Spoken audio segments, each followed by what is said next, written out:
మరి విజయసాయి రెడ్డి రాజకీయాలకు దూరంగా ఉంటుంది నేను ఒక ట్వీట్ చేశాను. రాజకీయాలకు దూరంగా అంటే కూటమి ప్రభుత్వం భయపెట్టే ప్రయత్నాలు ఏమైనా చేయడం వల్ల ఎలా చేస్తున్నారా లేదా ఏ రకమైనటువంటి ఏమండి, తప్పు చేసినోడు రాజకీయాల్లో ఉన్నా లేకపోయినా ఆ తప్పుకు సంబంధించిన శిక్ష అనుభవించాల్సిందే. అర్థమైందా? అది తప్పు చేసినోడు ఎవరికైనా అర్థమవుతుంది. రాజకీయాల్లో ఉన్నా, రాజకీయాలు మానేసైనా సన్యాసం తీసేసుకున్నానని చెప్పి కాషాయం ధరించేసినా కూడా తప్పు చేశాడంటే కనుక డెఫినెట్గా శిక్ష పడాల్సిందే.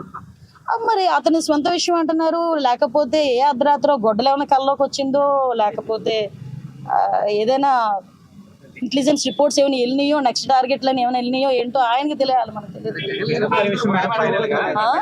రామతీర్థం ఇష్యూస్ సంబంధించినటువంటి వాటిలో ఎవరైతే ముద్దాయిగా ఉన్నటువంటి వ్యక్తికి సీఎం రిలీఫ్ ఫండ్ రిలీజ్ చేశారంటూ కూడా అండ్ ఆ రోజే మాట్లాడాను స్వామి. విషయం ఏంటంటే, ఎలా చూడుతుంటారు అసలు దాని గురించి? అసలు విషయం ఏంటంటే ముందు మీరు గ్రహించండి. అసలు నేను ఏమంటానంటే, పొలిటికల్ లీడర్లుగా మేము బోల్డ్ మాట్లాడతాం, ఓకే, కానీ మీరు వేసేటప్పుడు అది నిజమా కాదా అనేది కూడా వాళ్ళని కూడా క్వశ్చన్ చేయాలి.